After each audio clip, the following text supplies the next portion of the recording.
तो चलिए आज की क्लास में हम लोग स्टार्ट करने जा रहे हैं बैंड थ्योरी। ठीक है, बैंड थ्योरी नहीं, मैग्नेटिक प्रॉपर्टीज। बैंड थ्योरी पिछली क्लास में हम लोग पढ़ चुके हैं, ठीक है, और उसके बारे में हम लोग ने बहुत सारी डिटेल गेन भी कर ली थी।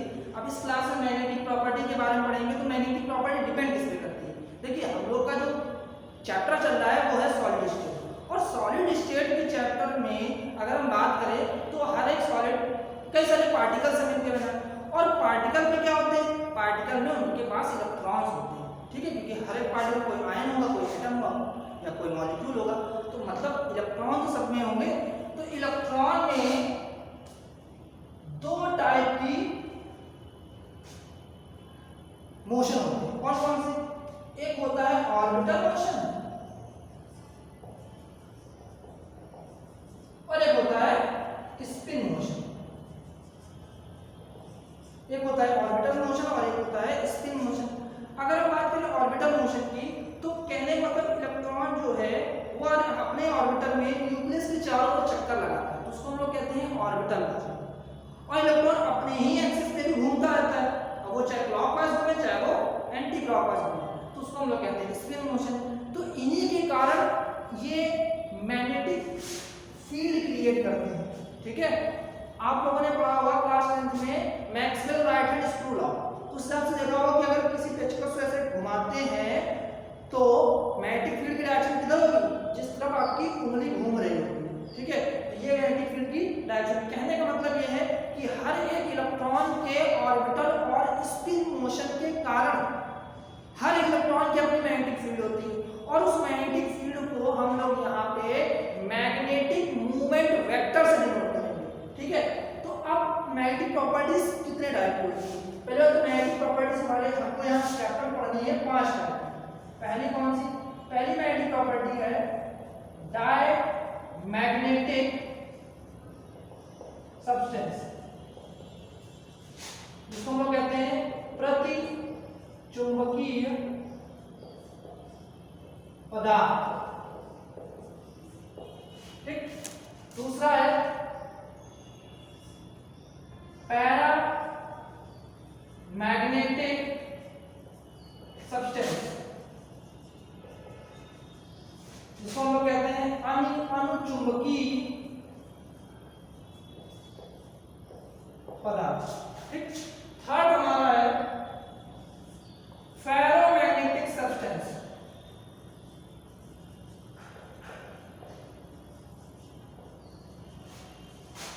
जिसको हम लोग कहते हैं लौह चुंबकीय पदार्थ, लौह चुंबकीय पदार्थ। चौथा है anti ferromagnetic substance, anti ferromagnetic substance, इसको हम लोग कहते हैं प्रतिलौह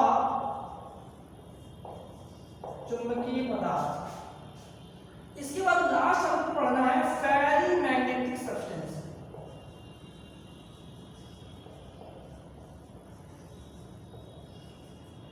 ठीक है, फेरी चुंबकीय पदार्थ। चलिए अब इनको एक एक करके पढ़ना है, ठीक। मैंने क्या बताया? हर एक पार्टिकल में अपने पास इलेक्ट्रॉन है, और इलेक्ट्रॉन के पास दो टाइप की मोशन है, एक ऑर्बिटल मोशन और एक स्पिन मोशन, जिनके कारण हर एक इलेक्ट्रॉन की अपनी अपनी मैग्नेटिक फील्ड होगी, ठीक है। भले वो छोटी छोटी मैग्नेटिक फील्ड हो, लेकिन होगी। और उस मैग्नेटिक फील्ड को यहाँ पे हम लोग मैग्नेटिक मूवमेंट वेक्टर से डिनोट करेंगे, ठीक।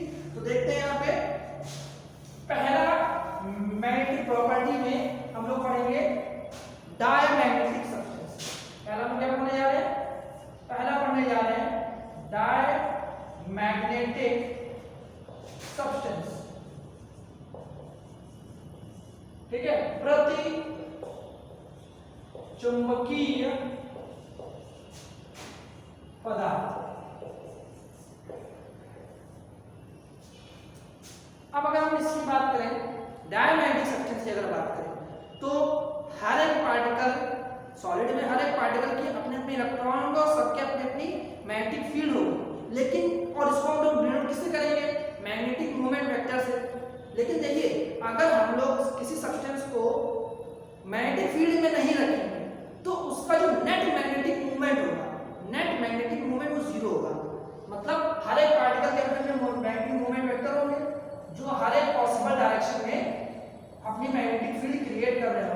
लोग यहाँ छोटे छोटे एरो दिखा रहे हैं, वो इलेक्ट्रॉनों के मैग्नेटिक मूवमेंट की डायरेक्शन है।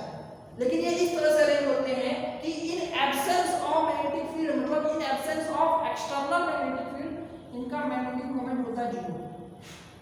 अब हम बात करें डायमैग्नेटिक सब्सटेंस के लिए, तो मान लिया इस सब्सटेंस को हमने रखा एक मैग्नेटिक फील्ड में जिसकी इंटेंसिटी दी है और इसकी डायरेक्शन पता क्या है, इस डायरेक्शन में, इस एरो मतलब मान लिया इस डायरेक्शन में मैग्नेटिक फील्ड दी गई है।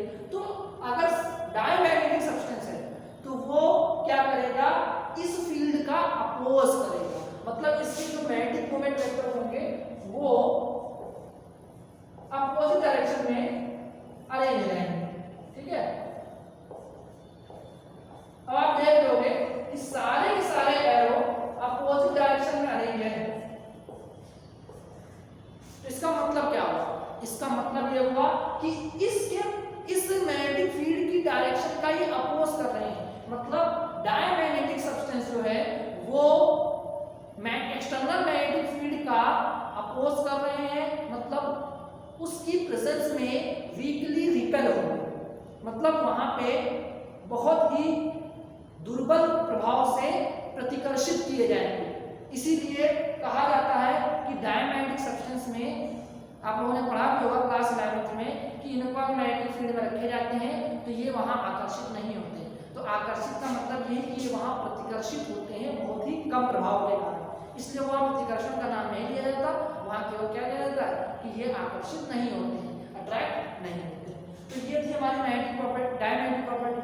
डायमैग्नेटिक प्रॉपर्टी में अब यहाँ पे स्टार्टिंग में तो मैग्नेटिक मोमेंट जीरो था, लेकिन एक्सटर्नल मैग्नेटिक फील्ड में रखने के बाद भी इसका नेट मैग्नेटिक मोमेंट क्या होता है, जीरो ही कंसीडर किया जाता है, क्योंकि नेट मैग्नेटिक मोमेंट निगेटिव में कुछ बताता है तो निगेटिव वाला तो प्रभाव पड़ेगा नहीं।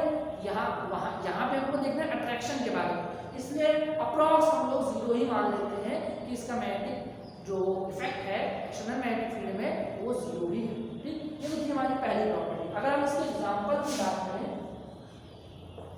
इसमें एग्जांपल में कौन सा आता है, कॉपर प्लस आ जाएगा, TiO2 आ जाएगा, Zn2+ आ जाएगा, ये जितने भी आपको दिख रहे हैं वो सारे क्या हैं, वो सारे डायमैग्नेटिक सब्सटेंस हैं।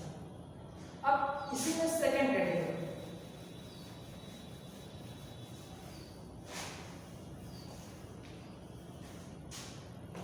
इसी में दूसरी कैटेगरी, दूसरी कौन सी लोगों ने बताई, दूसरी बताई है हम लोगों ने पैरामैग्नेटिक सब्सटेंस,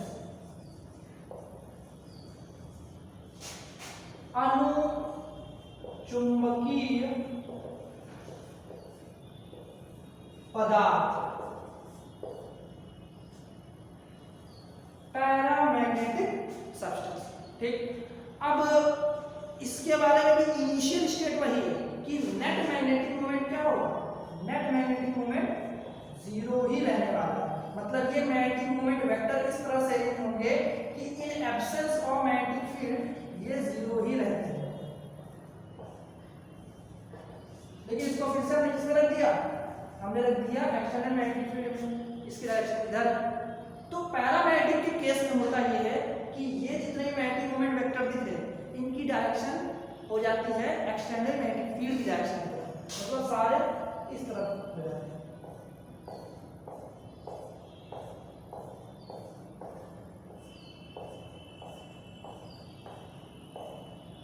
तो सारे इस तरफ होने के कारण ही इनका मैग्नेटिक मूवमेंट कुछ ना कुछ हमको एक्सटर्नल मैग्नेटिक फील्ड में दिखाई पड़ता है। ठीक है, मतलब इसका एक्सटर्नल फील्ड में मैग्नेटिक मूवमेंट जीरो नहीं होता। ठीक है, तो जब जीरो नहीं होता है जिसका मैग्नेटिक मूवमेंट पॉजिटिव में होता है, जिसके कारण से उस एक्सटर्नल मैग्नेटिक फील्ड में इनका अट्रैक्शन होता है, मतलब ये जो सब्सटेंस है ये उस एक्सटर्नल मैग्नेटिक फील्ड में वीकली अट्रैक्ट होते हैं, स्ट्रांगली नहीं, वीकली अट्रैक्ट होते हैं। ठीक है, तो अगर हम इसके एग्जांपल की बात करें, इसके एग्जांपल में हम लोग ऑक्सीजन मॉलिक्यूल ले सकते हैं, कॉपर ले सकते हैं, Zn2+ ले सकते हैं। तो ये सारे मॉलिक्यूल हैं जो उस मैग्नेटिक फील्ड में रखे जाएंगे, इसमें एक्सटर्नल मैग्नेटिक फील्ड में रखे जाएंगे ऐसे सब्सटेंस, तो ये उस मैग्नेटिक फील्ड में वीकली अट्रैक्शन का फील करेंगे। ठीक, तो थर्ड अब हम चलते हैं कि मैग्नेटिक। थर्ड हमारा है फेरोमैग्नेटिक सब्सटेंस। फेरोमैग्नेटिक सब्सटेंस, इसको हम कहते हैं फेरो चुंबकीय पदार्थ। अब फेरोमैग्नेटिक सब्सटेंस में क्या होता है, तो वो इस केस में होता ये है कि इनिशियल में तो वही रहने वाला है, इनिशियल में नेट मैग्नेटिक मोमेंट जीरो, लेकिन जैसे ही इसको एक्सटर्नल मैग्नेटिक फील्ड दिया जाता है वैसे सारे मैग्नेटिक मोमेंट वेक्टर जो है वो in the direction of magnetic field हो जाते हैं, लेकिन हाईली पैरेलल हो जाते हैं, एक दूसरे के पैरेलल हो जाते हैं, मतलब इतना हाईली अरेंज हो जाएंगे कि इनका जो मैग्नेटिक मोमेंट होता है वो बहुत ज्यादा होता है, हाईली पॉजिटिव होता है, जिसके कारण से ये उस मैग्नेटिक एक्सटर्नल मैग्नेटिक फील्ड में स्ट्रॉन्ग अट्रैक्शन फील करते हैं। मतलब अगर इन सब्सटेंस को अच्छी इंटेंसिटी वाले मैग्नेटिक फील्ड में रख दे कुछ देर के लिए, तो हो सकता है कि ये सब्सटेंस परमानेंट मैग्नेट भी बन सकते हैं। ठीक, इनमें एग्जांपल कौन कौन से आ सकते हैं, आयरन, कोबाल्ट, निकेल, ये सब ऐसे हैं जो इस कैटेगरी में आते हैं। ठीक है, जैसे कि अगर लोहे की बात करें तो लोहे को अगर हम स्ट्रॉन्ग मैग्नेटिक फील्ड दे दें और कम से कम उसको कुछ समय के लिए रख दिया जाए तो वही लोहा आपका क्या बन जाता है, मैग्नेट बन जाता है। ठीक है, कभी आप लोगों ने देखा होगा कि जो हमारे लोहे के जो औजार होते हैं, ठीक है, उनको हम लोग इलेक्ट्रिक में ज़्यादातर यूज़ किए जाते हैं। ठीक है, जो जहाँ पे इलेक्ट्रिसिटी का वर्क होता है, ठीक है, रिपेयरिंग वाला, तो जैसे मान लीजिए जैसे स्क्रू ड्राइवर है, ठीक है, ये और भी इस लोहे के जो मशीन वगैरह जो होती है जहाँ पर, तो वहाँ पे क्या करते हैं, उस जैसे हमारे स्क्रू ड्राइवर है तो स्क्रू ड्राइवर का ज़्यादातर यूज़ इलेक्ट्रिक की लाइन में करते हैं। तो आपने कभी भी देखा होगा कि उस स्क्रू ड्राइवर से छोटे छोटे स्क्रूज भी उठा लिए जाते हैं, उससे वो चिपक जाते हैं, उससे वो चुंबक का फील करते हैं। तो कहने का मतलब ये है कि वो उस इलेक्ट्रिक फील्ड के साथ में कई समय तक रहा है, जिसके कारण से वो भी परमानेंट क्या बन गया है, चुंबक ही बन गया है। ठीक, अब अगर हम उसको और अधिक इंटेंसिटी वाला दे दें मैग्नेटिक फील्ड तो फिर हो सकता है कि वो परमानेंटली बन जाए। ठीक, तो यहाँ पर बस ध्यान रखना है कि इंटेंसिटी कितनी देनी है। अगर आपको परमानेंट मैग्नेट बनाना है तो हाई इंटेंसिटी की मैग्नेटिक फील्ड आपको उसको देनी चाहिए। थर्ड कैटेगरी के बाद फोर्थ कैटेगरी है एंटी फेरो मैग्नेटिक सब्सटेंस। ठीक है,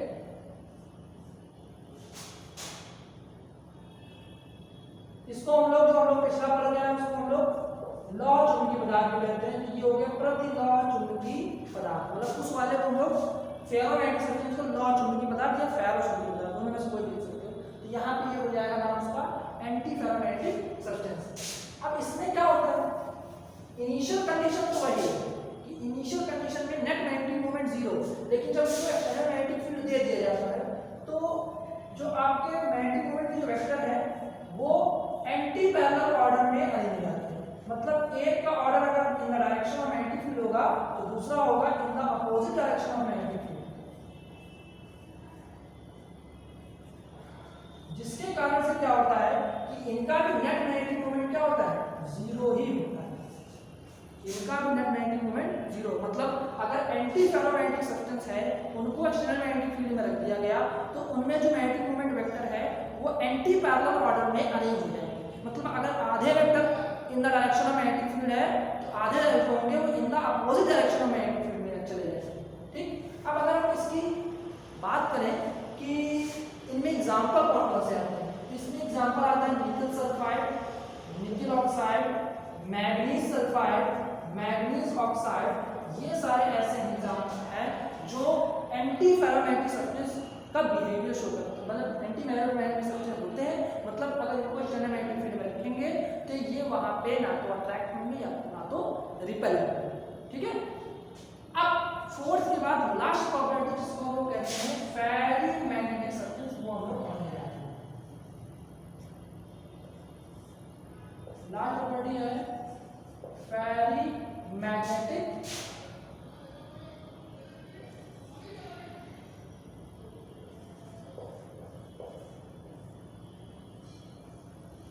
किस्म की पदार्थ। ठीक, अब इसमें क्या होता है, इसमें कुछ नहीं,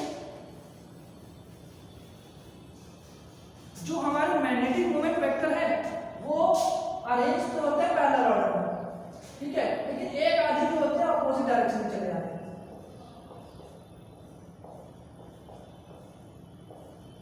एक आधी जो है अपोजिट डायरेक्शन में चले जाते हैं।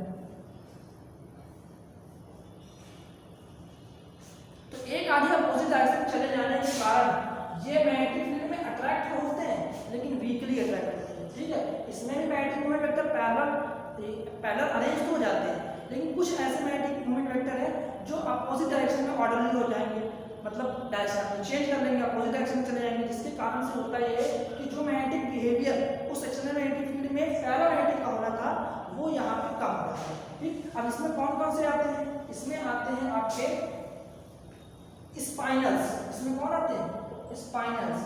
स्पाइनल्स क्या होते हैं, मेटल के ऑक्साइड दो या दो से ज्यादा, या कह सकते हो दो मिश्र धातु के ऑक्साइड को ही हम लोग क्या कहते हैं, स्पाइनल कहते हैं। मतलब the oxide of alloy is called spinal. अब इसमें कौन कौन से एग्जांपल आ सकते हैं, Fe3O4 आ सकता है, MgFe2O4 आ सकता है, CuFe2O4 आ सकता है, ZnFe2O4 आ सकता है। तो ये कैटेगरी इसमें आती है। तो आज की क्लास में आप लोगों को जो मैग्नेटिक प्रॉपर्टीज पढ़ेंगे, ठीक है, वो आपको केमिस्ट्री में ही मिलेगी। फिजिक्स में आपको केवल तीन ही पढ़ने में मिलेगी। कौन कौन सी, पैरामैग्नेटिक, डायमैग्नेटिक और फेरोमैग्नेटिक। ठीक है, यहाँ पे चार की केमिस्ट्री एक जो पार्ट है वो इलेक्ट्रॉन की ऑर्बिटल स्पिन मोशन को लेकर हम लोगों ने एक्सप्लेन किया, इसलिए यहाँ पे 5 टाइप की मैग्नेटिक बिहेवियर शो होगी। वहाँ पे मैग्नेटिक फील्ड में सब्सटेंस को रख के ना मैग्नेटिक फील्ड्स लाइन देख के की जाती है, तो वहाँ पे बिहेवियर केवल 3 टाइप के। ठीक है, अब अगर हम बात करें डायमैग्नेटिक सब्सटेंस की, तो ऐसे कैसे पहचानेंगे, तो डायमैग्नेटिक सब्सटेंस को पहचानने के लिए हम अगर किसी भी सब्सटेंस की बात करें तो उसमें नंबर ऑफ अनपेयर्ड इलेक्ट्रॉन बहुत होते ही नहीं, कह सकते हो, या तो एक आधे होंगे लेकिन या होंगे ही नहीं। लेकिन अगर बात करें पैरामैग्नेटिक सब्सटेंस की, तो पैरामैग्नेटिक सब्सटेंस में आप लोगों को 2-3 आपको अनपेयर्ड इलेक्ट्रॉन मिल जाएंगे। और अगर हम फेरोमैग्नेटिक बात करें तो फेरोमैग्नेटिक में तो अनपेयर्ड इलेक्ट्रॉन बहुत ज्यादा मात्रा में होते हैं। ठीक है, तो अनपेयर्ड इलेक्ट्रॉन की प्रेजेंस होने पर भी हम लोग उसको 3 पार्ट में कैटेगराइज कर सकते हैं। लेकिन अगर हम उसके मैग्नेटिक बिहेवियर बताना चाहें तो वो हम इस थ्योरी को लिए बिना नहीं बता सकते। ठीक, तो आज क्लास में सॉलिड स्टेट का थ्योरिकल पार्ट फिनिश हुआ है। नेक्स्ट क्लास में आप लोगों को न्यूमेरिकल कराए जाएंगे इसके, और हो सकता है कल के या इसके 1-2 और क्लास में आप लोगों का चैप्टर फिनिश हो।